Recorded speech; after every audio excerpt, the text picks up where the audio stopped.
जय बोलिए देवाधिदेव 1008 श्री चंद्र प्रभ भगवान की जय जय जय। वर्तमान शासन नायक वर्धमान महावीर स्वामी भगवान की जय जय जय। परम पूज्य प्रातः स्मरणीय संत शिरोमणि आचार्य भगवान श्री विद्यासागर जी महाराज की जय जय जय। परम पूज्य गुणायतन प्रणेता प्रखर वक्ता भावना योग प्रवर्तक गुरुवर श्री प्रमाण सागर जी महाराज की जय जय जय। समस्त मुनि संघ की शंका समाधान के आज के इस सत्र में आप सभी का हार्दिक अभिनंदन। इससे पूर्व कि हम आज के इस सत्र को प्रारंभ करते हैं पूज्य गुरुदेव के चरणों में नमन, इस भाव से कि हमें भी शीघ्र मिले मोक्ष महल में गमन रमण। सभी लोग हाथ जोड़ें, मस्तक झुकाएं और मेरे साथ बोलें, हे गुरुदेव नमोस्तु नमोस्तु नमोस्तु।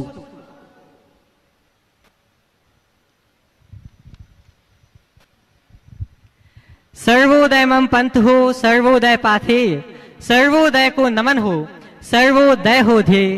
बंधुओं, परम पूज्य आचार्य भगवान की इस शिक्षामय पद्य को आत्मसात कर पूज्य गुरुदेव ने समाज के सर्वतो उत्थान के लिए, सर्वतो अभ्युदय के लिए गुणायतन की प्रेरणा दी और मार्गदर्शन दिया और हमें और शीघ्र ही इसका निर्माण भी पूर्ण होने जा रहा है। यह वह कृति होगी जहां आने पर आप पाएंगे अपूर्व एहसास, जहां आपका दृढ़ होगा धार्मिक विश्वास, जहां आकर आप कर पाएंगे चारित्र का आयास और जिससे दिग दिगंत तक फैल पाएगी जिन शासन की सुवास। अतः मैं आप सभी से निवेदन करता हूं कि तन मन धन से गुणायतन से संबद्ध होकर जिन शासन के इस रथ को आगे बढ़ाने में अपना सहयोग अवश्य दें। हमें प्रसन्नता है कि गुणायतन से आज भी कुछ लोग संबद्ध हुए हैं। मैं उनके नामों की उद्घोषणा करूंगा और यह भाव रखूंगा कि आप करतल ध्वनियों से उनका अनुमोदन अवश्य करेंगे।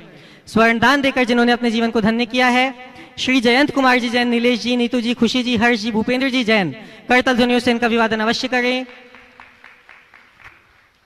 उदयपुर राजस्थान से श्रीमती चनुकांता जी कोरिया, करतल ध्वनियों से इनका अभिवादन अवश्य करें। अगर वे यहाँ उपस्थित हैं तो आएंगे और पूज्य गुरुदेव के चरणों में नमोस्तु निवेदित करेंगे। और आपके सम्मान के लिए मैं आमंत्रित करूंगा श्रीमती चंद्रकला जी पाटनी, रांची से। इसी क्रम में गुप्तदान के रूप में हमें एक स्वर्ण अंगूठी प्राप्त हुई है। करतल ध्वनियों से उनकी उदारता के लिए अभिवादन अवश्य करें।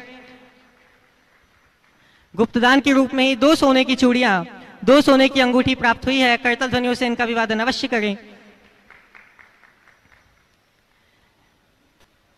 अपने जीवन को धन्य किया है रजत मैदान देकर श्री मोहनलाल जी, उर्मिला देवी जी जैन ने, करतल ध्वनियों से इनका अभिवादन अवश्य करें। निर्माण मित्र के रूप में गुणायतन से संबद्ध हुए हैं श्री प्रकाश चंद जी पांड्या जैन, श्रीमती विमला देवी पांड्या जैन, जयपुर से, करतल ध्वनियों से इनका अभिवादन अवश्य करें। बंधुओं,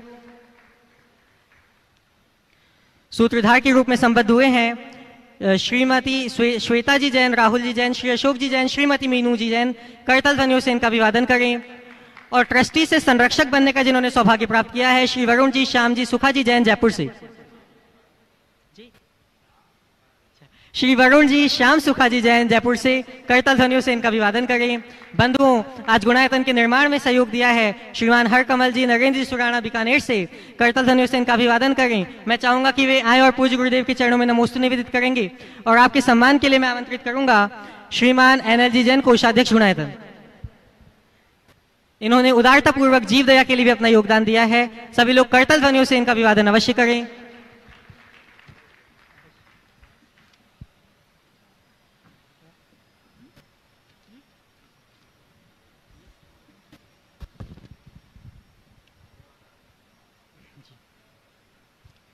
बंधुओं, जैसा आप सभी को विदित है कि परम पूज्य आचार्य भगवान के कर कमलों से दीक्षा प्राप्त करने के उपरांत आज करीब 105 दिन बाद 1500 किलोमीटर की यात्रा करने के उपरांत यहाँ पे 5 शुल्लक महाराज गुरुदेव के सानिध्य को प्राप्त हुए हैं।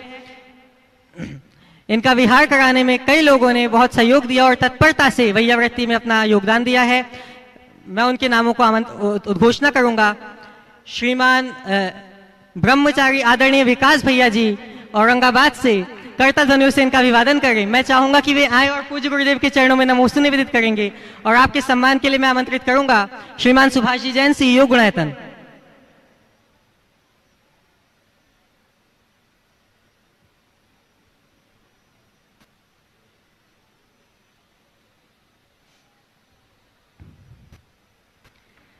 इसी क्रम में श्रीमान प्रेमचंद जी सागर उपकार एजेंसी गुणायतन ट्रस्टी, इन्होंने भी पूज्य शुल्लक महाराजों के विहार में अपना महत्वपूर्ण भूमिका निभाई और महाराजों की वैयावृत्ति में तत्परता से संलग्न रहे। सिवनी से यहां तक ये लगातार आए हैं। और बंधु मैं बता दूं कि विकास भैया ने वैयावृत्ति भी की और 1500 किलोमीटर तक ये पूरा पद विहार इन्होंने किया। करतल ध्वनि से इनका अभिवादन करें।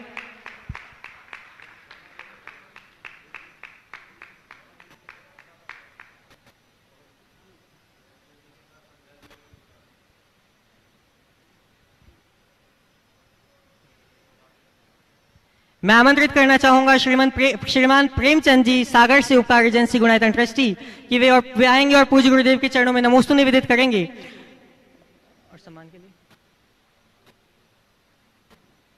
और सम्मानकर्ता के रूप में मैं आमंत्रित करूंगा श्रीमान कपूर चंद जी कोटा से।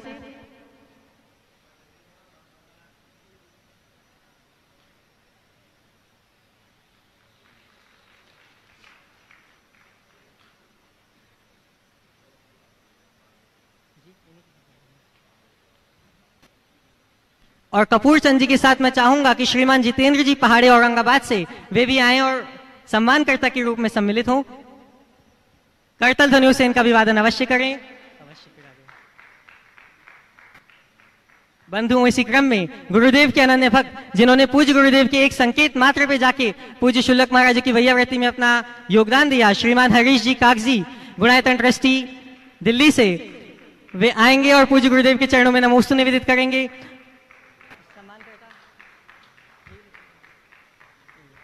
और आपके सम्मान के लिए मैं आमंत्रित करूंगा श्रीमान दीपक जी दगड़ा कोलकाता से एवं श्रीमान असित जी बनाड़ा कोलकाता से।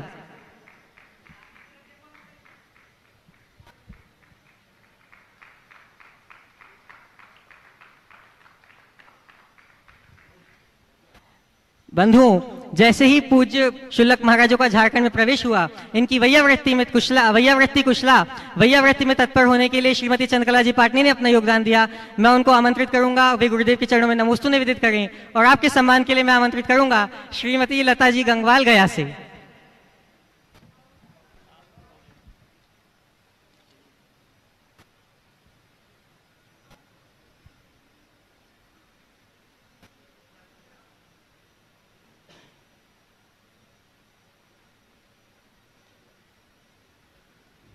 हमारे बीच में आज वह व्यक्ति उपस्थित हैं जिनके आंचल में कभी पुनीत नाम के ब्रह्मचारी पुनीत खेला करते थे और जो आज हमारे बीच में पूज्य स्वरूप सागर जी महाराज के रूप में यहाँ विराजमान है। मैं चाहूंगा कि वे आएंगे और पूज्य गुरुदेव के चरणों में नमोस्तु निवेदित करेंगे।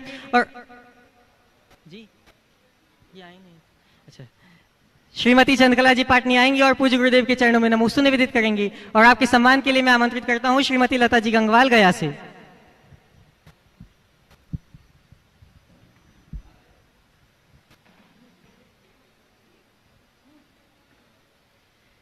मैं आमंत्रित करूंगा श्रीमान हरीश चंद जी विमला जी जैन सागर से, जो पूज्य स्वरूप सागर जी महाराज के गृहस्थ अवस्था के माता पिता हैं। वे आएंगे और पूज्य गुरुदेव के चरणों में नमोस्तु निवेदित करेंगे। और आपके सम्मान के लिए मैं आमंत्रित करूंगा श्रीमान अतुल जी शीतल जी लाधानी बगसरा से।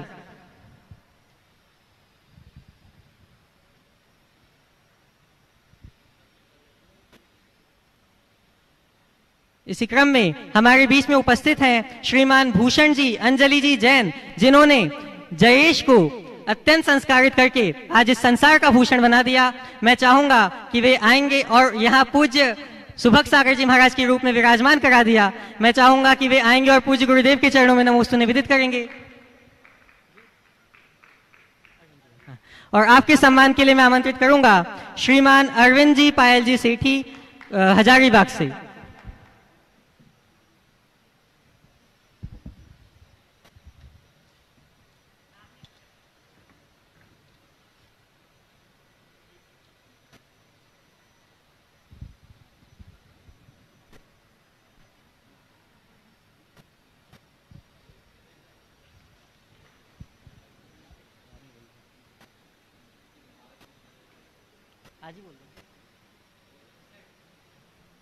आज के प्रथम प्रश्न के लिए मैं आमंत्रित करूंगा ब्रह्मचारी विकास भैया जी को। और आपके बाद तैयार रहेंगे श्रीमान भूषण जी जैन वर्धा से। पहले तिलक। ओ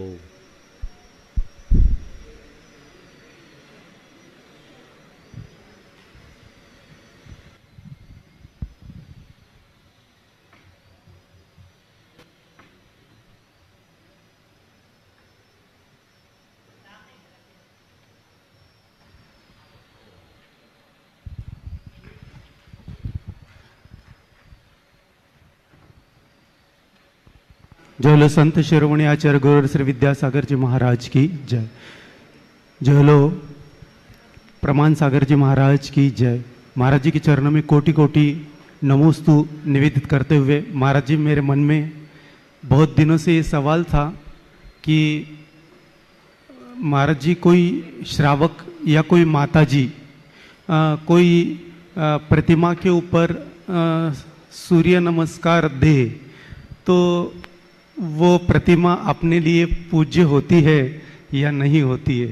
देखिए, शास्त्रों के विधानानुसार निर्ग्रंथ मुनि ही सूर्य मंत्र देने के अधिकारी।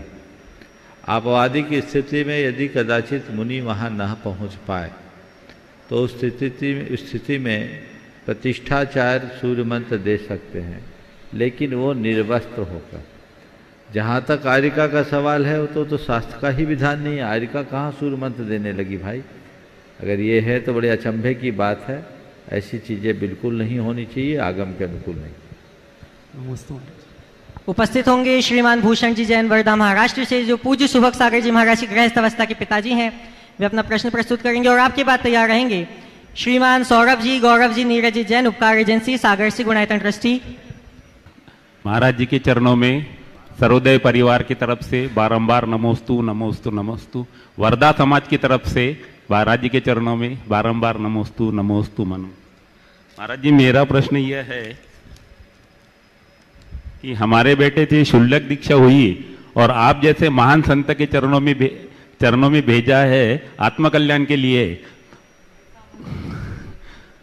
आत्मकल्याण के लिए भेजा है, गुरुजी ने भेजा है। हमारे कौन से पुण्य कर्म का उदय है, ये हमें जरा समझाइए। निश्चित आपके पुण्य का उदय तो है ही, क्योंकि जो माँ बाप ऐसे संतान को जन्म देते हैं उनकी कोख कृतार्थ होती। लेकिन मैं आपसे कह रहा हूँ, पुण्य उदय नहीं है, पुण्य कमाने का अवसर भी है। समझ गए? अब बेटा निकल गया तो माँ बाप को भी अपना रास्ता तय कर लेना चाहिए। समझ गए?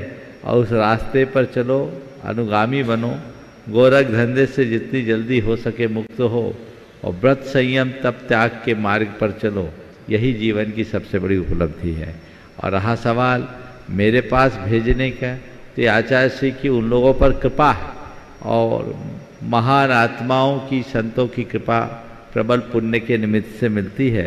निश्चित वो यहाँ आए हैं तो उनके जीवन का भी कल्याण होगा। और जैसा आचार्य श्री ने सभी शुल्लक जी को मेरे पास भेजा है, जिस विश्वास और भरोसा के साथ, मैं उस पर खरा उतरूँगा। उपस्थित होंगे श्रीमान सौरभ जी, गौरव जी, नीरज जी जैन, उपकार एजेंसी सागर से गुणायतन ट्रस्टी। और आपकी बात तैयार रहेंगी लब्धि जी सेठी हजारीबाग से। परम पूज्य मुनिवर श्री प्रमाण सागर जी महाराज के चरणों में सागर जैन समाज भाग्योदय तीर्थ परिवार और उपकार परिवार की ओर से कोटिशा नमोस्तु नमोस्तु नमोस्तु। महाराज श्री, हमारे मन में कोई शंका नहीं है। आज हमारे पिताजी ने जो इतना बड़ा बिहार करा के और अपनी उत्कृष्ट चर्या के साथ आज वो उस मार्ग में चलने के लिए कोशिश कर रहे हैं। बस हमें आपसे विशेष आशीर्वाद चाहिए कि हम तीनों भाई मिलके पापा जी का सहयोग करें और अपने जीवन को भी हम कृतार्थ करें। बस महाराज जी, हमें इतना विशेष आशीर्वाद। बहुत अच्छी बात है। मैं चर्चा थोड़ी देर बाद करूँगा ही इस विषय में।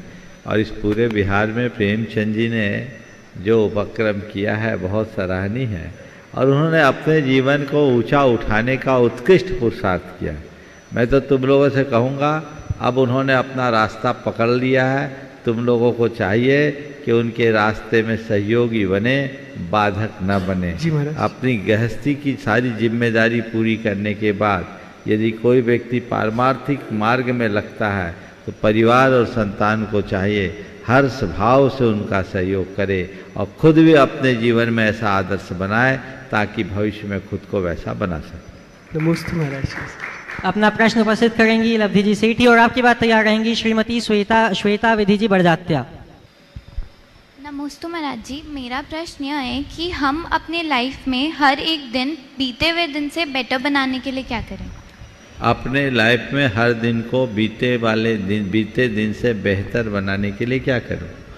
देखो, बीते दिन से बेहतर अपने दिन को बनाना है तो बीते दिन की समीक्षा करो।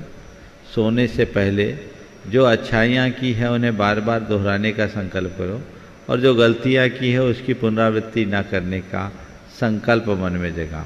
हम अगर अपने अतीत के कृत्यों से कोई सीख लेते हैं तो हमारे जीवन में अच्छाइयाँ बढ़ती है और हम बुराइयों से बच सकते। नमस्ते महाराज जी। उपस्थित होंगी श्रीमती श्वेता विधि जी बड़जात्या और आपकी बात तैयार रहेंगे श्रीमान संजीव जी जैन, प्रबंधक निहारिका।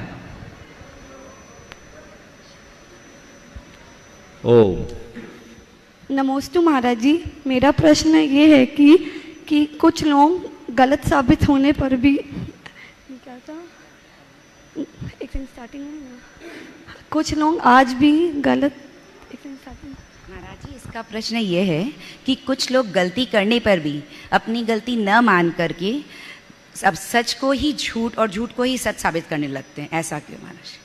देखिए, ये मनुष्य की दुर्बलता है। वो अपने ईगो के कारण, अपने अहम के कारण अपनी कमियों को स्वीकार नहीं कर पाता और दूसरों को अपने से श्रेष्ठ साबित करने की फिराक में खुद को उनसे अच्छा साबित करता है, उन पर झूठा दोषारोपण करा। ये अहंकार की परिणति है। जो व्यक्ति अपने जीवन के मर्म को ठीक तरीके से समझ लेता, उनके जीवन में ऐसा नहीं होता और हमें ऐसी प्रवृत्तियों से बचना चाहिए। उपस्थित होंगे श्रीमान संजीव जी जैन, प्रबंधक निहारिका और आपकी बात तैयार रहेंगे श्रीमान अतुल जी शीतल जी लाधानी बक्सरा से।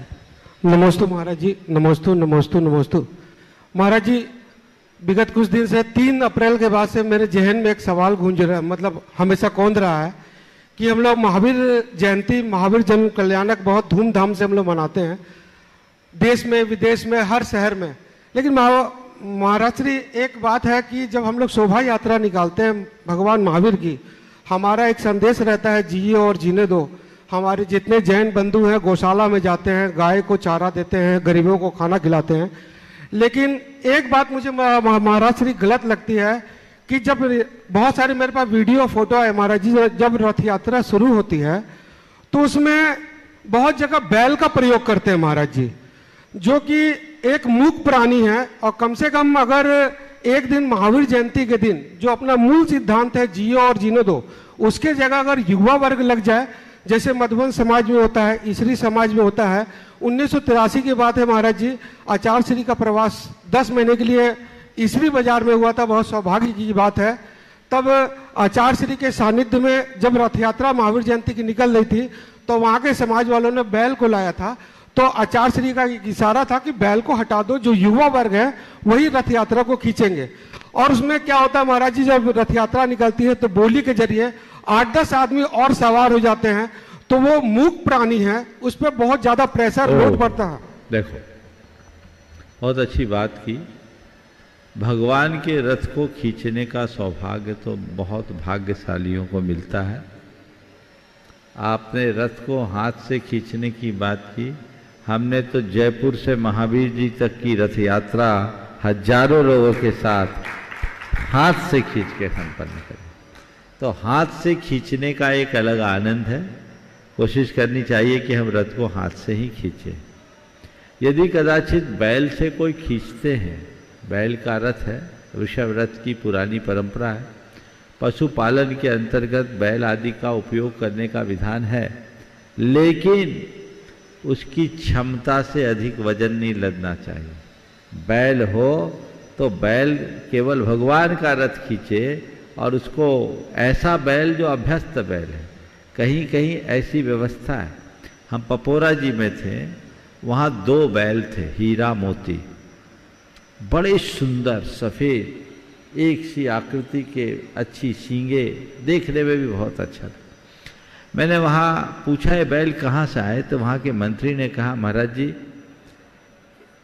आज से 8-9 वर्ष पुरानी बात है, एक व्यक्ति इन दोनों बैलों को लेकर के जा रहा था। मैंने पूछा कहाँ जा रहे हो, बोला बेचने जा रहा हूँ। वो मंडी में कसाईयों के यहाँ बेचने जा रहा था। मुझे लगा कि ये कसाईयों के यहाँ बिकेगा तो कट जाएगा। मेरे मन में भावना आई कि इसको लेकर क्षेत्र में रख दिया जाए, भगवान का रथ खींचने के काम में आएगा। बोले महाराज जी इनके पीछे एक आदमी 24 घंटे लगा रहता है, इनको कोई काम नहीं है, साल में एक बार ये रथ पर चलते हैं और महाराज जी ये झूमते हुए चलते हैं। और मैंने उन बैलों को झूमते हुए देखा। तो उनके हृदय में भी भक्ति हो सकती है, होती है, वो पशु है, इसका मतलब ये नहीं कि उनमें विवेक बुद्धि नहीं है। तो अगर कहीं ऐसा किया जाता है तो वो निंदनीय नहीं है। निंदनीय तब है जब जरूरत से ज्यादा बोझ लाद दिया जाए। समझ गए ना? बैल आदि का प्रयोग नहीं करोगे तो लोग तो सब फिर बैलों को पालेंगे कैसे? फिर तो कटने चले जाएंगे। तो अगर रथ आदि में प्रयोग करते हैं, शोभा के रूप में करें तो ठीक है, उस पर बोझ नहीं होना चाहिए। पर अपने सौभाग्य को जगाना चाहते हो तो खुद खींचो। लेकिन महावीर जयंती की बात सुना तो वहीं महावीर जयंती में तो रथ निकलता है। खींचो, खुद खींचो। अगर बैल आनंद सभर होकर खींच सके तो बैल की भी भक्ति है। लेकिन हमें बैल रखना भी हो, आगे आगे भी चला सकते हैं उसे, और खुद खींचे तो सर्वोत्तम है। कई जगह बैल अलभ्यस्त होते हैं, बिदक भी जाते हैं, गड़बड़ियां होती है, उन पर वजन भी ज्यादा लाद दिया जाता है, ये ठीक नहीं। नमस्ते नमस्ते। उपस्थित होंगे श्रीमान अतुल जी, शीतल जी लाधानी, बक्सरा गुजरात से। और आपकी बात तैयार रहेंगी श्रीमती विद्या सुनील कुमार जी ठोले औरंगाबाद से। गुरुदेव के चरणों में हम सबका भावपूर्वक त्रिबार नमोस्तु नमोस्तु नमोस्तु। गुरुदेव, समाज में एक समस्या है जो विकराल रूप धारण करती जा रही है और मुझे लगता है कि आने वाले 10-15 सालों में तो इतनी भयंकर हो गई होगी कि शायद परंपरा ही सारी जो और संस्कृति है वो तहस नहस हो सकती है। वो है विवाह।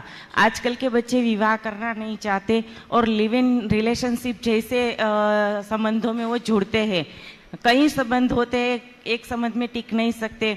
ऐसे बहुत सारे, हम अगर सिटी में जाते हैं, गांव में तो बहुत कम दिखने को मिलता है, लेकिन सिटी में जाते हैं तो ऐसे किस्से आम होते जा रहे हैं।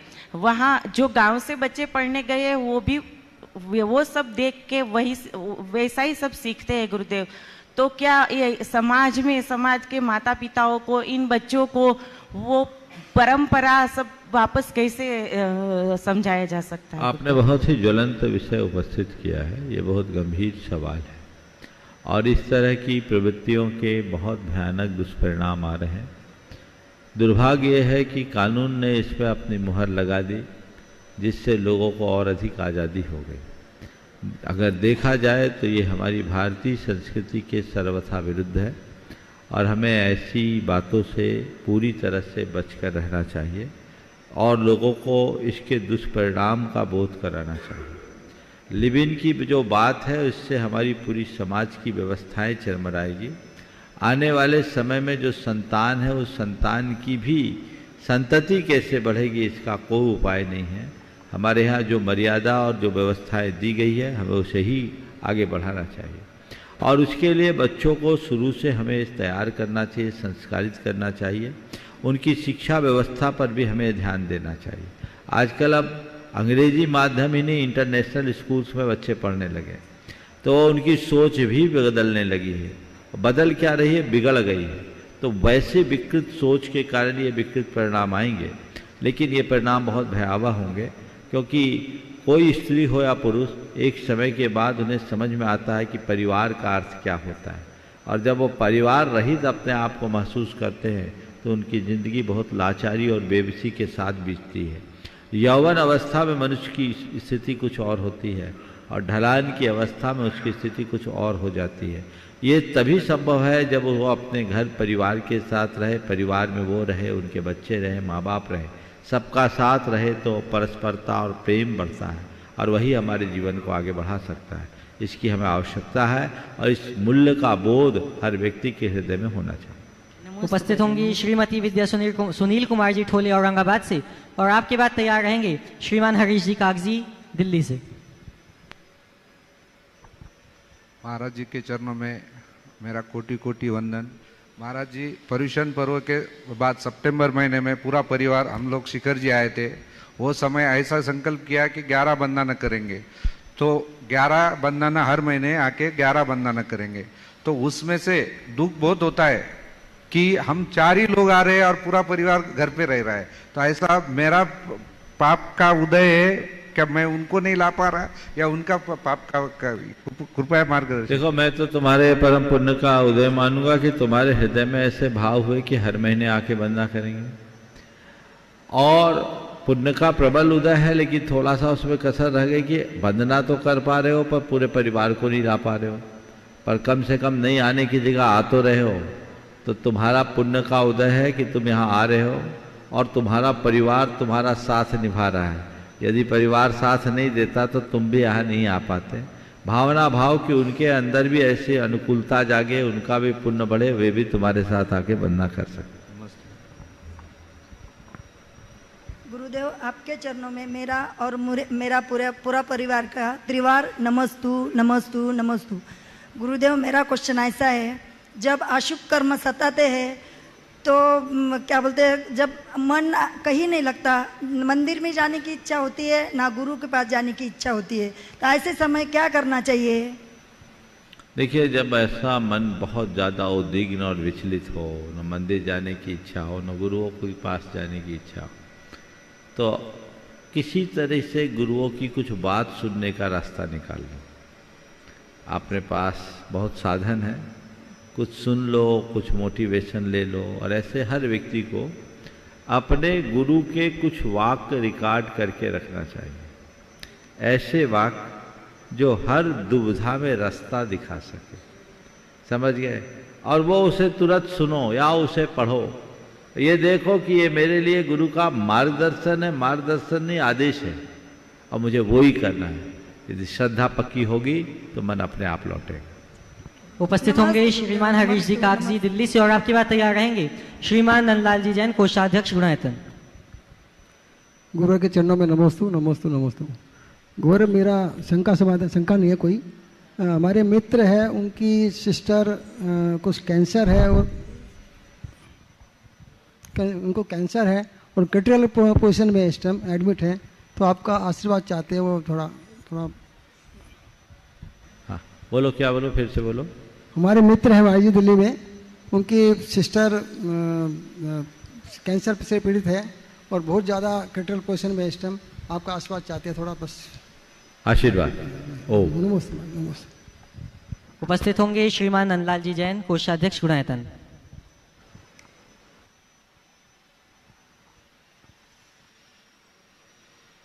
नमस्ते गुरुवर।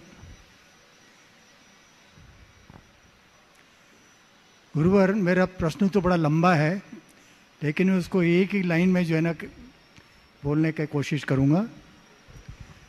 मेरा प्रश्न तो बहुत सारा लंबा है, लेकिन उसको शॉर्ट करके एक ही लाइन में बोलता हूँ। एक आध्यात्मिक आकांक्षी को अपनी चर्या कैसी रखनी चाहिए? एक आध्यात्मिक जीवन जीने के वाले इच्छुक व्यक्ति को अपनी चर्या कैसी रखनी चाहिए? 4 शब्दों में मैं उत्तर दे देता हूँ। उसे अपने हृदय में निष्प्रहता रखनी चाहिए, प्रवृत्ति में संयम रखना चाहिए, व्यवहार में विनम्रता रखनी चाहिए, और हृदय में भक्ति रखनी चाहिए। ये चारों बातें रख ले तो उसका जीवन धन्य। अब मैं निवेदन करूंगा मंचासीन पूज्य शुल्क वृंद महाराज से कि वे अपने शंकाओं के माध्यम से हमें समाधान प्राप्त कराएं। प्रथम प्रश्न के लिए मैं निवेदन करूंगा पूज्य शुल्क श्री आदर्श सागर जी महाराज से कि वे अपना प्रश्न प्रस्तुत करें। नमोस्तु भगवान। ठीक है महाराज जी, जब हम लोग शिरपुर से विहार करते यहाँ पहुँचे, रास्ते में कई छोटे बड़े गांव में जा रहे थे, वहाँ जिनालय के दर्शन किए, मनो की प्रतिमाएं, मनो जिनालय मिले, काफ़ी अच्छा लगा दर्शन करके। पर मन में एक बात जो लगी वो यह थी कि वहाँ पर चौकों की संख्या तो बढ़ते जा रही है, चौके घर में बढ़ते जा रहे हैं, चूल्हा बढ़ते जा रहे हैं, लेकिन समाज की संख्या घटती जा रही है। इसका कारण एक तो ये समझ में आ रहा है कि लोग संतान जो है 1 पे आ गए, बहुत मुश्किल 2। दूसरा ये देखने में आया कई युवा वहाँ उनकी शादी नहीं हो रही है क्योंकि छोटे घर में रहते हैं, छोटे गांव में, तो बाहर से लोग नहीं आते। तीसरा ये देख रहे थे कि वहाँ पर बच्चियाँ जो हैं जनेतर में जाने लगी हैं। इस प्रकार के देख के महाराज जी ये समझ में आया कि 50 साल के बाद क्या स्थिति होगी, इसके लिए आपका मार्गदर्शन चाहते हैं समाज को। देखिए, इससे पहले कि मैं छुल्लक जी के सवाल का उत्तर दूं, आज मैं सभी को ये कहना चाहूँगा कि आज आप मंच को बदले रूप में देख रहे हैं। अभी तक हमारे साथ एक भी छुल्लक जी नहीं थे, आज 5 छुल्लक जी यहाँ पर आए और पिछले 21 दिसंबर को इन लोगों की छुल्लक दीक्षा सिरपुर में हुई थी और उसके बाद जनवरी माह से निरंतर 105 दिनों से चलते चलते ये 105 छुल्लक के साथ श्री 105 लिखा जाता है। ये अच्छा संयोग बना है, आज यहाँ आए हैं। गुरुदेव का आशीर्वाद रहा। पहले ये लोग ब्रह्मचारी के रूप में गुरुदेव के आदेशानुसार मेरे पास थे और जब ये आए थे तो मुझे लगा था कि 1-2 वर्ष इनको लगेंगे, लेकिन इन लोगों का पुण्य प्रबल निकला और बहुत जल्दी इनको ये अवसर प्राप्त हो गया है। बहुत अच्छी बात है, आचार्य महाराज ने कृपा करके इन लोगों पर भी कृपा की और मुझ पर भी कृपा की है कि यहाँ इन सबको भेजा है। मैं तो यही चाहूँगा कि जिस भाव से इन लोगों ने दीक्षा ली है उनकी वो भावना सार्थक हो, साकार हो। आचार्य महाराज ने जिस भाव से मेरे पास इन्हें भेजा है मैं उसे साकार कर सकूं। गुरुदेव का संदेश था, अब ये तुम्हारे पास आए हैं, इनको अच्छे से पालो पोसो, इनके जीवन का विकास करो। मैंने कहा ये बहुत बड़ी जिम्मेदारी मेरे ऊपर है और निश्चित मैं उनके विश्वास पर खरा उतरने का प्रयास करूंगा। अब आज से हमारे संघ में 5 के 5 छुल्लक जी हैं। ये छुल्लक आदर सागर जी महाराज हैं, इधर छुल्लक समादर सागर जी महाराज है, ओ समादर सागर जी महाराज है दूसरे नंबर पर, तीसरे नंबर पर चिद्रूप सागर जी महाराज है, चौथे नंबर में इधर स्वरूप सागर जी महाराज है और 5वें नंबर पर जयेश सागर जी महाराज है। सुभक्ष जयेश तो उनका पुराना नाम था, अब 2-4 दिन मुझे लगेगा। सुभक्ष सागर जी महाराज है। ये 5 महाराज आज यहाँ आए, इनकी यात्रा सकुशल हुई है।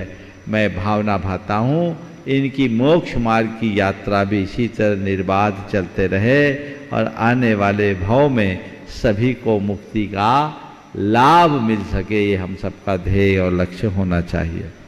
आज महाराज जी ने जो सवाल उठाया ये बहुत ही गंभीर है कि आजकल गाँव में विवाह संबंध नहीं हो पा रहा है, परिवार सिमट रहा है। महाराज जी ने बहुत सारे कारण बताए, ये सब कारण बड़े गंभीर हैं। हमें इन कारणों के निवारण का रास्ता चुनना चाहिए। और एक जो आज की पढ़ाई लिखाई होने के बाद मल्टीनेशनल कंपनीज में जो जॉब करने की परंपरा बन पड़ी है, उससे महाराज जी अब गांव क्या शहर भी खाली हो रहे हैं। जयपुर जैसे शहर में मैंने कुछ कॉलोनीज में देखा, खासकर बापू नगर जहाँ एनएल जैन रहते हैं वहाँ 400 जैन परिवार है और 400 में 250 परिवार में केवल सीनियर सिटीजन, उनके बेटे सबके विदेश में। उनको अब लौट के नहीं आना, वो आएंगे तो अपने पिता के जाने के बाद संपत्ति बेचने भले आ जाए। तो ये एक बहुत बड़ी गंभीर चुनौती है। इससे आगे क्या होगा? जब जयपुर एक बड़ा शहर कहलाता है, कोई छोटा नहीं है, तो उस शहर का ये रूप है। भोपाल में भी यही स्थिति, इंदौर में भी ऐसी स्थिति है। घरों में 5-5 हज़ार वर्ग फुट का मकान है और रहने वाले 2 सीनियर सिटीजन रिटायरमेंट के बाद रह रहे। तो बच्चे पढ़ लिख करके सब बाहर जा रहे हैं और 1 या 2 संतान हैं तो वो अब तो एक ही की बात ज़्यादा दिखने को लगती है। तो ये समस्याएं बहुत गंभीर है। और दूसरी, जो अपने व्यवसाय को देख रहे हैं उनको लड़की नहीं मिल रही, इस कारण भी बहुत समस्याएं आ रही है। मैं जब बिहार करके उत्तर प्रदेश में जा रहा था, शिखर जी से जब जयपुर की ओर जा रहा था, तो वहाँ इलाहाबाद और बनारस के बीच में कुछ समाज मिले। उन समाजों में मझमा, चंपाहा, सराय अकील, ऐसे कुछ गांव, वहाँ जायसवाल जैन परिवार रहता है। उन परिवारों में एक व्यवस्था, मैंने पूछा तुम लोग बेटी व्यवहार कैसे करते हैं? बोले हम लोग अपनी बेटी उन्हीं को देते हैं जो हमको बेटी देता है। बोले हम लोग आपस में ही संबंध करते हैं। तो वो पूरी समाज सरसब्ज है, उनको किसी तरह की कठिनाई नहीं, दिक्कत नहीं। काश लोग ऐसा कर ले। लेकिन आप ये तो शिकायत करते हैं कि गांव में कोई बेटी नहीं देता, पर गांव की बेटी भी गांव में कहाँ रहना चाहती है? अपनी बेटी हो तो तुम भी बाहर देना चाहोगे। तो इससे अव्यवस्थाएं होगी और इसके परिणाम बहुत भयानक है। इस पर हमें गंभीरता से विचार करना होगा। इससे हमारा धर्म, इससे हमारी संस्कृति, इससे हमारी परंपरा और समाज सबकी व्यवस्थाएं और धर्मायतनों की व्यवस्थाएं भी छिन्न भिन्न हो जाएगी, जो बहुत गंभीर रूप ले सकती है। साधु संतों के बिहार में भी बहुत सारी बाधाएं आएगी। मुझे लगता है आने वाले 25-50 वर्ष बाद पता नहीं हम सबको कहाँ सिमट करके रहना पड़ेगा, जो बहुत भयानक है और देश के लिए भी अच्छी बात नहीं है। इसका एक ही उपाय हो सकता है, वह है कि समेकित विकास, छोटे और मझोले शहरों का भी अगर सरकार विकास करे और वहाँ कॉरपोरेट हाउसेस के ऑफिसेस को खुलवाना शुरू करे ताकि लोग वहाँ नौकरी पेशा के लिए जा सके, तो ये पलायन कुछ अंशों में रुक सकता है और इस समस्या का हल हो सकता है। मैं निवेदन करूंगा पूज्य शुल्लक श्री समादर सागर जी महाराज से कि वे अपने प्रश्न के माध्यम से समाधान को आलोकित कराएं। इच्छामी महाराज जी। नमस्तु भगवान, आपके चरणों में नमस्तु। हाँ जी, प्रश्न ये है, एक कहावत है, अपना आश्रय एवं दीपक स्वयं बने। आज वर्तमान में आश्रम की जो गुरुजी के माध्यम से व्यवस्था बनी है, चल रहे हैं, तो साधना का सबसे अच्छा जो केंद्र है आत्मकल्याण का, क्योंकि आज के दिन दान तीर्थ की स्थापना हुई थी, तो साधना का सबसे अच्छा जो स्थान है वो घर में रह करके है या आश्रम में रह करके, दोनों में से या उत्कृष्ट है? देखिए, साधना का सबसे अच्छा स्थान तो संघ में रहकर है, समझिए, जहाँ कोई झंझट ही नहीं है, सारी व्यवस्था है। लेकिन अगर संघों में व्यवस्था नहीं है तो घर के जंजाल से मुक्त होकर आश्रम में रह सकते हो। आश्रमों में अगर अच्छी व्यवस्था, क्योंकि संयम समूह में पलता है, एक दूसरे के मध्य रहने से लोग एक दूसरे को देख के प्रेरित होते हैं। घर परिवार में तो आजकल कोई किसी का कितना साथ दे कह नहीं सकते, लेकिन साधर्मी जन एक दूसरे का बहुत गहरा साथ निभाते हैं। इसलिए दूसरे क्रम में आश्रम में हम प्रमुखता दे सकते हैं, बशर्ते आश्रम में आत्मानुशासन का पाठ पढ़ाया जाता हो और लोग एक दूसरे के पूरक और प्रेरक बनकर के जीते। हाँ। मैं निवेदन करूंगा पूज्य चिद्रूप सागर जी महाराज से कि अपने प्रश्न के माध्यम से हम सबको मार्गदर्शन प्राप्त कराएं। इच्छामी महाराज जी। जय बोलिए आचार्य गुरुवर श्री विद्यासागर जी महाराज की जय। पूज्य मुनिवर श्री प्रमाण सागर जी महाराज की जय। मुनिश्री के चरणों में कोटि कोटि नमन करते हुए, महाराज जी, आज मेरे जीवन का बहुत आनंददायी यह दिन है। आज जब गुरुजी ने दीक्षा प्रदान की, उसके उपरांत करीबन 14-15 दिन के बाद गुरुजी की आज्ञा प्राप्त हुई कि आपके चरणों तक आना है। तो आज के दिन हमने वह उनके द्वारा दी हुई प्रथम आज्ञा पूर्ण की, और दूसरा सौभाग्य कि आपके चरणों का हमें दर्शन हुआ, आपके चरणों में हमें शरण मिली, और तीसरा कि हमें इस महान सिद्ध क्षेत्र जहाँ से अनंत अनंत मुनि मोक्ष प्राप्त हुए हैं, ऐसे सिद्ध क्षेत्र पर हम आज अक्षय तृतीया के पावन पर्व पर यहाँ पहुँचे। यह बहुत आनंददायी आज का दिन है। महाराज जी, जब सिरपुर से यात्रा प्रारंभ हुई यहाँ तक आचार्य गुरुवर के चरणों से आपके चरणों तक, तो बीच में बहुत से प्रसंग हुए और वहाँ पर बहुत अनुभव मिले, बहुत आनंद भी आया। ऐसा ही एक प्रसंग था कि एक जैनेतर व्यक्ति हमारे बिहार के दौरान हमें मिला और उसने हमारे पास आया और कुछ उससे बातचीत हुई, तो हमें उसको अहिंसा का उपदेश देने की भावना हुई और वो अभक्ष का त्याग करे, ऐसी हमने उसके पास बात रखी। तो उसने भी सहज उस बात को स्वीकार किया और वो एक हफ्ते में करीब 2 दिन अभक्ष सेवन करता था। तो उसने भावना बनाई कि हम 1 दिन और त्याग करेंगे, मतलब हफ्ते में करीबन 6 दिन का उसने त्याग करने का नियम लिया और भावना भाई कि हम इसको पूरी तरह से हम अहिंसक हो जाएंगे और उसका अभक्ष का सेवन नहीं करेंगे। प्रश्न ये है महाराज जी कि उसका ऐसा कैसा पुण्य का उदय था कि उसने साधु समागम में आने का मन बनाया और उसने वो अहिंसा का पालन करने का नियम मन बनाया और उसे हाँ, और वो है मतलब चरित्र व्यक्ति था, तो उसको इसका क्या फल मिलेगा ये नियम पालन करने का? देखिए, निश्चित आप लोगों का ये जो प्रयास था बहुत ही सराहनीय प्रयास। साधु संतों का काम ही यही है, लोगों को सत्पथ दिखाए। पर जिनका प्रबल पुण्य दिखता है, जिनकी होनहार अच्छी होती है, उनके हृदय में ही संतों के सानिध्य की भावना या प्रेरणा जगती। उस जीव का होनहार था, आया, भद्र परिणामी जीव होगा, आया, आपकी बात को सुना और पुण्य जगता तो पूरी तरह से निरामिष हो जाता। लेकिन हमें सकारात्मक रूप में देखना चाहिए, व्यक्ति जितना कर सके वो करे और इस तरह की प्रेरणा देने के लिए हमेशा उत्साहित रहना चाहिए। हाँ। मैं निवेदन करूंगा पूज्य शुल्लक श्री स्वरूप सागर जी महाराज से कि वो ऐसा अपने प्रश्न के माध्यम से ऐसा समाधान प्राप्त कराएं कि हम सबको अपने स्वरूप के दर्शन हो जाएं। इच्छामी महाराज जी। नमोस्तु महर्षि, आपके चरणों में कोटि कोटि नमस्तु। महर्षि, एक उदाहरण के माध्यम से अपना प्रश्न रखना चाहूँगा कि दो घरों में लड्डू बने, दोनों घर के बच्चे जब अपने घर पहुँचे तब तक लड्डू खत्म हो गए थे। तो पहले बच्चे को उसके पिता बाजार ले गए और लड्डू खिला दिया। दूसरा बच्चे का थोड़े नियम थे कि वो बाहर नहीं खाता था, तो वो थोड़ा रोया गाया, तो उसकी माँ ने उसको शांत करा दिया और वो शांत हो गया। तो महर्षि, प्रश्न ये है कि थोड़े बहुत विकल्पों के साथ विशेष रूप से गृहस्थों में व्रती होकर रहना श्रेष्ठ है कि तथाकथित निर्विकल्प होकर अव्रती रहना श्रेष्ठ है? बहुत अच्छी बात आपने की है, उदाहरण भी बहुत जोरदार दिया है।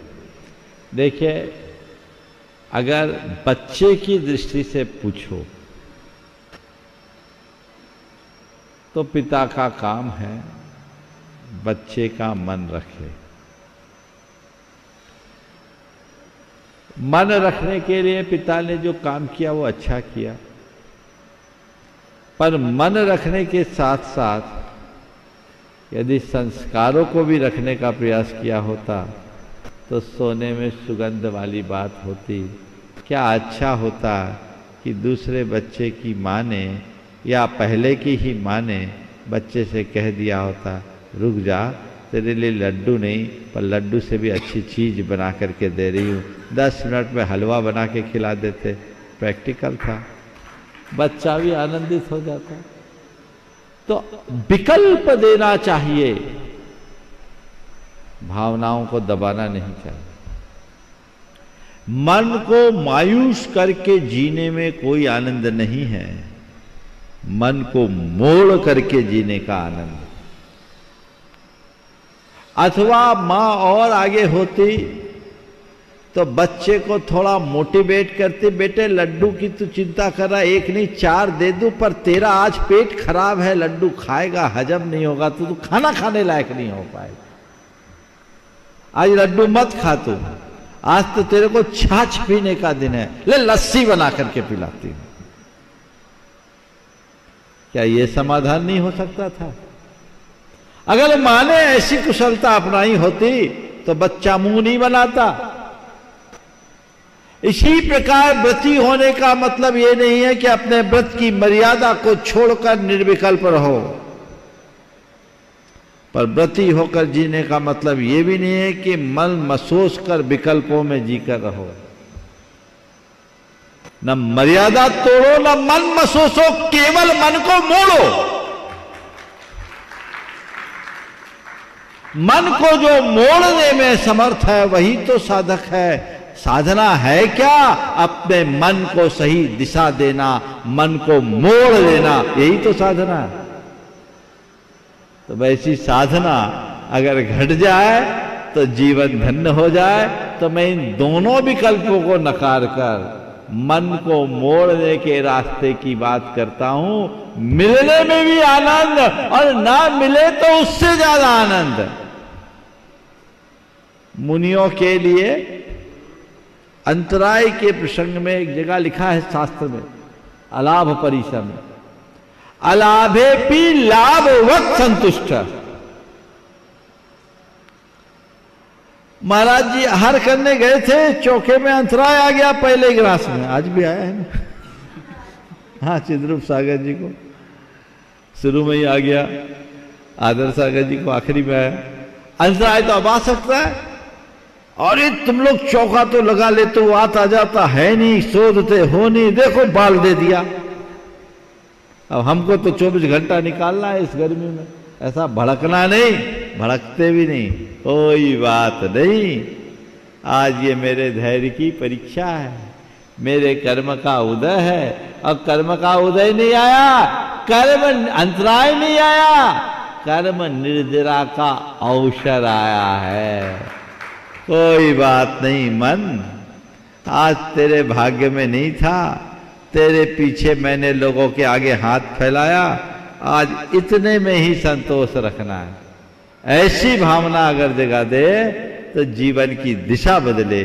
तो अपने मन को मोड़िए, केवल मन मार कर मत रहिए। बहुत सारे चाहे बच्चे हो या बड़े, उनके मन का नहीं होता है ना, तो रोते गाते खिसियाते हैं, मम्मी पापा से रिक्वेस्ट करते हैं, दबाव डालते हैं, नहीं होता है तो मन मार के रहते हैं। अरे मन मार के क्यों रहे? ये सोच के रहो कि मेरे लिए जो कहा जा रहा है वो मेरे भले के लिए कहा जा रहा है। मन को जो मोड़ता है वो जीवन में कभी पिछड़ता नहीं, वो आगे बढ़ता है। नमोस्तु। मैं निवेदन करूंगा पूज्य शुल्लक श्री सुभग सागर जी महाराज से कि वे अपने प्रश्न रूपी दीपक के माध्यम से समाधान को प्रकाशित कराएं। इच्छामी महाराज जी। परम पूज्य मुनिवर श्री के चरणों में बारंबार नमोस्तु नमोस्तु नमोस्तु। महाराज जी, पूर्व अवस्था से ही हमारी भावना थी कि हमारे लिए गुरु जी की आज्ञा जल्दी जल्दी प्राप्त हो जाए, पर हमें इस बात का विश्वास तो था कि आज्ञा प्राप्त तो हो जाएगी, लेकिन इतने अल्प समय में प्राप्त हो जाएगी इसका विश्वास तो हमारे लिए नहीं था।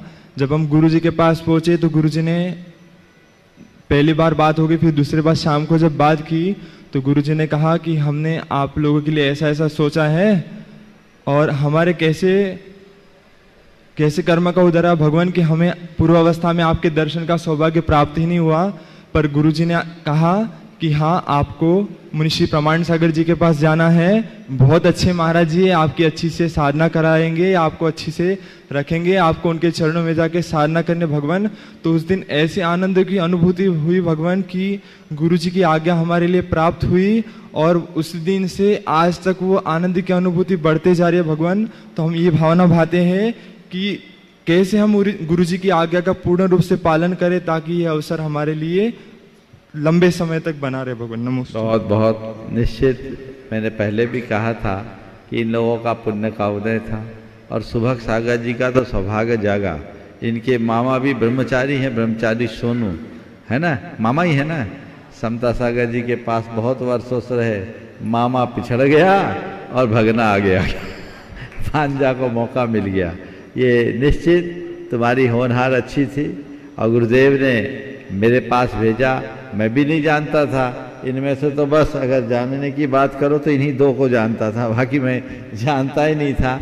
लेकिन गुरुजी का ये अपना चुनाव है, उन्होंने जिस भाव से यहाँ भेजा है, आप लोग बिल्कुल चिंता मत करिए, हमारी तरफ से कोई कमी नहीं होगी। हमने तो आज से ही इन लोगों का स्वाध्याय भी शुरू करा दिया है और ये व्यवस्था बन गई है। आज से हमने जैन तत्व विद्या की क्लास दोपहर में 3:30 बजे से प्रारंभ की है, जो और लोग भी लाभ ले सकते हैं। क्योंकि बेसिक से ही आगे व्यवस्था करनी है तो क्लासेस चलेगी। हमें अपना लक्ष्य पूरा करना है। गुरु आज्ञा हमारे जीवन का मूल मंत्र होना चाहिए, उसे कभी भूलना नहीं है। और हमने किस लिए दीक्षा ली ये हमारे मनोमस्तिष्क में हमेशा रहना चाहिए। हमने किस लिए घर छोड़ा ये बात हमारे सामने होना चाहिए। यदि ये भाव हमारे हृदय में हमेशा उमड़ते रहेगी तो हम कभी भी अपने पथ से च्युत नहीं हो सकेंगे। निमित्त बहुत आते हैं, कदम कदम पर फिसलने की संभावना होती है, लेकिन हमें अपने आप को वहीं संभालना है।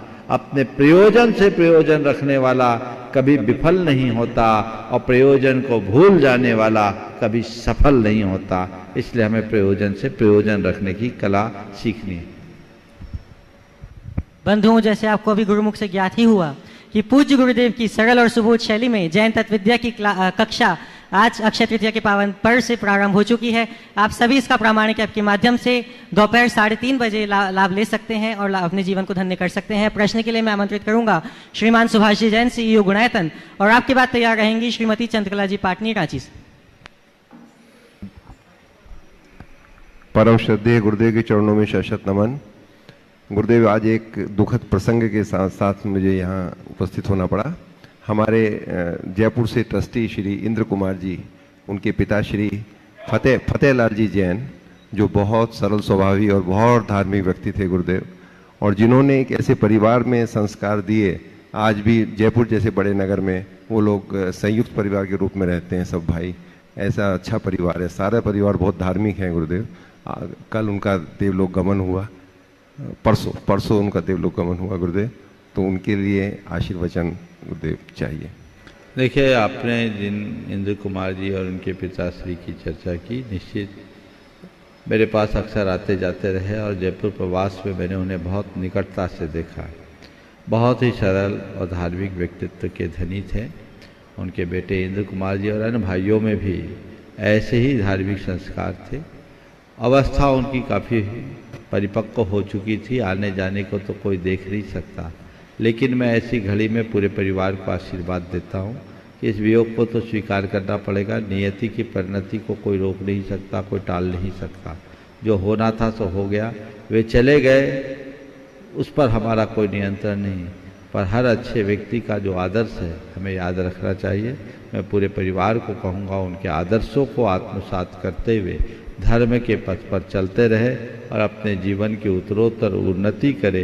हमें एक बात इन सब चीज़ों से सीखनी चाहिए कि जीवन में सब कुछ बेकार है, एक धर्म ही सार है जिससे हमारे जीवन का उद्धार हो सकता है। उस धर्म भाव को साथ लेकर चलने का मनोभाव सब जगाए।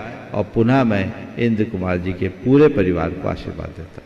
नमोस्तुते। उपस्थित होंगी प्रतिश्राविका श्रीमती चंद्रकला जी पाटनी, और आपकी बात तैयार रहेंगी कुमकुम जी जैन, टूंडला से। मेरी तरफ से जगत के सब जीवों की तरफ से मुनिराज के चरणों में नमोस्तु, और सब क्षुल्लक जी महाराज के चरणों में इच्छामि।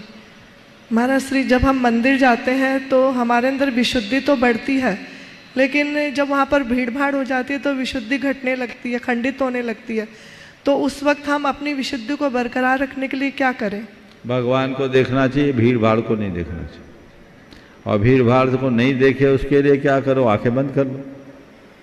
लोग बोलते हैं मंदिर में आंख बंद करके क्यों दर्शन करें, तो मैं इसीलिए कहता हूँ आंख खोलोगे तो कुछ और डोलेगा।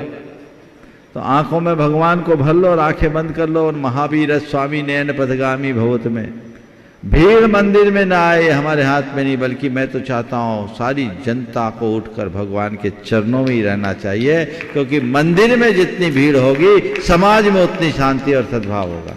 ये होना चाहिए, ये अच्छी बात है। लेकिन मंदिर की भीड़ हमारे मन की भीड़ न बने, हम उनसे अप्रभावित रहे। हम इधर उधर देखें क्यों? भगवान को देखें। दो काम कर लो, भगवान के दर्शन करो, आंखें बंद कर लो, और जब तक मेरी पूजा ना हो, पूजा पूर्ण ना हो, तब तक के लिए मौन ले लो। सब झंझट से बच जाओगे। लोग भाव लेकर मंदिर जाते हैं पूजा करने की, फिर इधर उधर की बातें शुरू हो जाती है, दाल कढ़ी चलना शुरू हो जाती है। तो ये जो चीजें होती है सब धरा रह जाता है। मंदिर के दर्शन के लिए जब कभी भी जाओ तो अपने प्रयोजन को सामने लेकर के पहले पूरा करो। जितना भी हमारे पास स्वल्प समय है, स्वल्प समय में अपना काम पूरा करें, उसके बाद ही आगे कुछ करें। उपस्थित होंगी श्रीमती कुमकुम जी जैन, टुंडला से, और आपकी बात तैयार रहेंगी श्रीमती शकुंतला जी देवी, टोंक, राजस्थान। महाराज जी नमोस्तु नमोस्तु नमोस्तु। महाराज जी, मेरा प्रश्न यह है, अठाइयों में जो 8 दिन की जाप, 28 में जो 8 दिन की जाप लगती है, उसका मतलब क्या है? 28 में 8 दिन की अष्टानी का व्रत के अलग अलग जाप है। तो जब हम कोई व्रत करते हैं तो व्रत के लिए जो जाप बताए गए उन जापों को करना चाहिए। वो व्रत का एक हिस्सा ऐसा समझ करके चलना चाहिए। इस प्रकार आज के इस सत्र को परम पूज्य गुरुदेव के चरणों में नमन अर्पित करते हुए यहीं पर विराम। बोलिए परम पूज्य आचार्य गुरुवर श्री विद्यासागर जी महाराज।